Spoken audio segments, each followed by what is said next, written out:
దాదాపు 9.5 ఏళ్ళు తెలంగాణను పరిపాలించినటువంటి ముఖ్యమంత్రి కేసీఆర్ గారు, అంటే మాజీ అయ్యారు అనుకోండి, ఇప్పుడు నిన్న ఒక పెద్ద సభ పెట్టారు. సభని కూలంకషంగా పరిశీలించిన తర్వాత ఆయన ప్రసంగం అంతా విన్న తర్వాత మనకేమనిపిస్తుంది, ఒకటి క్లారిటీ మిస్ అయింది. 25 ఏళ్ల ఆవిర్భావ దినోత్సవం అని ఒక ట్యాగ్లైన్ పెట్టి దాంట్లో ఏం చెప్పారు, నాకు 3 విషయాలు సూటిగా అర్థమైనవి. ఒకటి, చంద్రబాబు నాయుడు గారిని ఇంకా బూచిగా చూపించి ఇక్కడ ఏదో లాభం పొందాలనుకోవడం. లేకపోతే ఆ సభ ఏంటి, సిల్వర్ జూబ్లీ కదా, నువ్వు పడిన కష్టం గురించి వివరించుకో, తర్వాత ఎలా దగాపాడైంది తెలంగాణ కాంగ్రెస్ ప్రభుత్వం చేతిలో అనేది ఆయన అభిప్రాయంలో చెప్పుకోవచ్చు. చంద్రబాబు నాయుడు గారు ఏం చేసేది, ఉమ్మడి రాష్ట్ర ముఖ్యమంత్రులు అంటే రాజశేఖర రెడ్డి గారు మాత్రం రాష్ట్రం విడిపోవాలని కోరుకున్నారా? కోరుకోలేదు కదా. అది.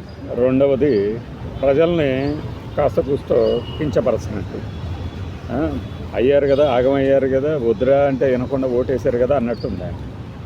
అంటే మీరు ఓడిపోతేనేమో తెలంగాణ గెలిచినట్టు, మీరు ఓడిపోతే తెలంగాణ ఓడిపోయినట్టు, మీరు గెలిస్తే తెలంగాణ గెలిచినట్లు. ఎన్నాళ్ళు ఇలా? ఇది కుదరదు కదా. కొత్తగా ఏమైనా చెప్పారా? ఆ హామీలు ఇచ్చారు, అమలు చేయటం లేదు అన్నారు. ఉచిత బస్సు గురించి మాట్లాడారు. ఉచిత బస్సు గురించి కొట్లాడుకుంటుంది వాస్తవమే, కానీ అది ఎంతోమంది మహిళలకి కనీసం 1000 రూపాయలు నెలకి మిగులుస్తుంది కదా. దాని గురించి తప్పుగా మాట్లాడితే అది మైనస్ పాయింట్ టీఆర్ఎస్కి, అనబడి టీఆర్ఎస్కి. అది గుర్తుపెట్టుకోవాలి. ఓకే. 3వ పాయింట్ ఏంటంటే, ఆయన బీజేపీకి దగ్గర అవ్వాలని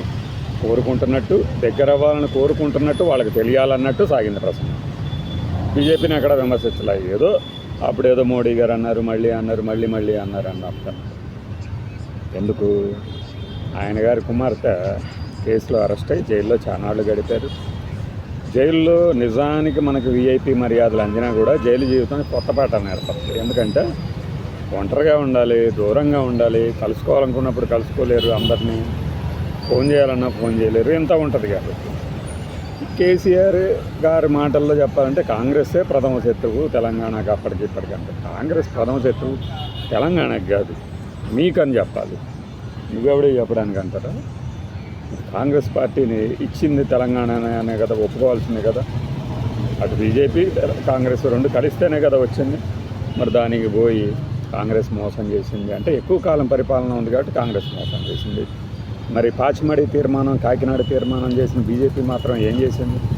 ఆ చివరిలో తనకెటు 2 రాష్ట్రాల్లో ఆయన బీజేపీకి ఏమీ లేదు కాబట్టి ఆ రోజుల్లో మద్దతు తీర్మానాలు చేశారు.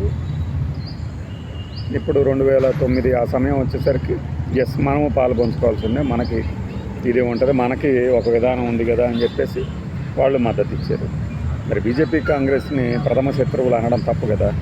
ప్రథమ శత్రువులు ఎవరైనా ఉన్నారంటే తెలంగాణ సాధనలో ఖచ్చితంగా రాజకీయ నాయకులు అయి ఉంటారు, ఏ పార్టీకి సంబంధించిన వాళ్ళైనా. మరి ఇక కేసీఆర్ గారి ప్రసంగాన్ని చెప్పాం కదా, కూలంకషంగా పరిశీలించిన తర్వాత ఈ 3 పాయింట్లు అని. నిజంగా అదే జరుగుతుంది. ఇప్పుడు హామీలను నెరవేర్చడం లేదు అనేదే మీ ఆక్షేపణ అయితే, ఇంకొక కీలకమైన పైన అంటే ఆయన ఏంటంటే ఇంకా 2.5 ఏళ్లే మిగిలి ఉంది అంటున్నారు. అంటే దేనికి? 2027లో ఖచ్చితంగా ఎన్నికలు వస్తాయని చెప్పేసి నమ్ముతున్నట్టేగా.